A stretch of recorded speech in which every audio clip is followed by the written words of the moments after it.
Good day world and welcome back to Stuff We Do, where we do all the knife stuff you love. Knife reviews, knife tests, knife modifications and outdoor stuff with knives. Okay, today we want to talk about lasher. Okay, I do not have one unmodified lasher to show you, unfortunately. Okay, lasher machetes. Okay, they actually do everything. I have a lot of tools, saws and things and hammers and I don't know what else. Tools that they do. Everything is nice, functional. I can't really say high quality, but it's like very functional, very sturdy. It's not something that's going to break. It's the way a tool is supposed to be. Not too expensive and really hard working. Okay.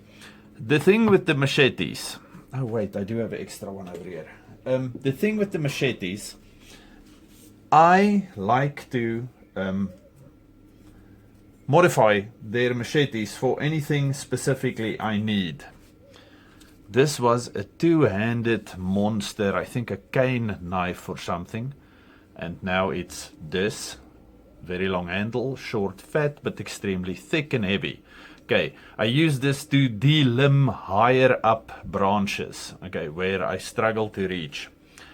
Okay, this one I use to split wood. Okay, little sax point over here and a little lanyard, and then I use my beating stick and I chop up wood. It feels safer than taking out a hatchet every time. And then this thing, this was also a normal machete. And now I use this to like succulents, yucca-ish type of things. If you want to cut off the bottom spiky bits. Okay, so I use this thing for that. And because they're so inexpensive, I do not feel horrible chopping them into any different shape I need at that specific time. Okay, so a bit of history on Lasher. They are the only local tool manufacturer here in South Africa. Okay, that produces things with materials from South Africa. So it's not I don't know, have a contract with China and they make these things for us and we sell it here thing. It's the only local producers. Okay, they started out as the African Shovel Company, and that was in 1928. Okay, Blake and Co. or Blaine and Co. Limited. They founded this place in Germiston. That's close to Johannesburg, if I'm not lying to you. Okay, then apart from shovels, they later on started making picks, spades, forks, gardening and mining tools. And then the core of the company started with guys from Sheffield, England. There were 64 people in 1930. Then the steel at that stage were all imported from England, but then Iscor in 1939 they started making metal here in South Africa, so then that was used, and then they tried every type of timber they could find here in South Africa. They even tried stinkwood at one time. But then ash handles were mostly used that they imported from England. Okay. But then during the Second World War, because of production and shortages and people that couldn't find things that they needed, they also started using only local wood. Okay, in 1971, the Norton Group got a controlling interest in the company, and the African Shovel Company changed its name to Lasher. Now, back then, the task of removing rocks and rubble with shovels was called lashing, and the Scottish miners that came to South Africa during the turn of the previous century were known as lashers because they used the shovels to clean rocks and debris and things. Okay, so these miners were called lashers, and then then the tools became known as lasher tools. Okay, and then 15% of lasher tools today is exported. They go to UK, Europe, America, Pacific Islands, New Zealand, Australia, Africa and Indian Ocean companies.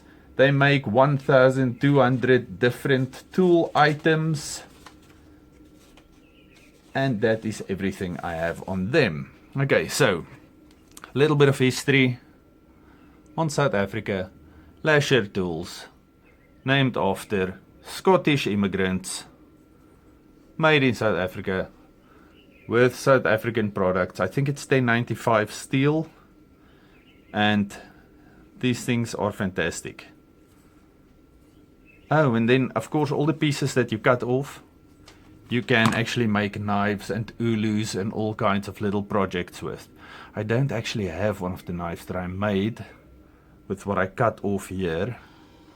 Actually, maybe I'm gonna stop and show you one, just a sec. Actually, these are all knives that I made using offcuts of these machetes. Not specifically these ones, but machetes over the years.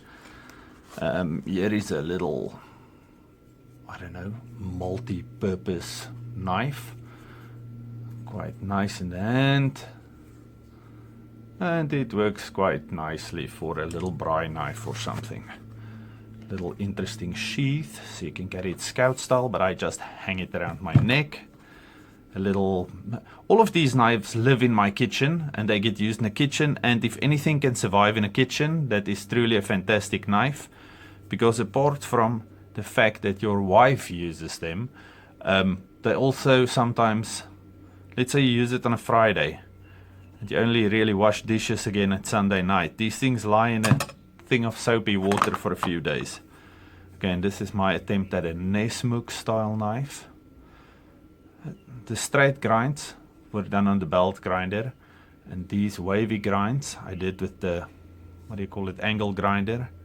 Here I was experimenting because I only had a little bit of this, what's it, black ebony left, and then this is a sleeper. And then this horrible looking thing that turned out to be the most awesome paring knife ever. Okay, Lasher Tools. If you're inside, actually you can get them anywhere in the world. Quite inexpensive. Get a few, chop them up, see what you can do. Okay, stay safe, happy, and have a good one. Please subscribe. Okay, bye bye.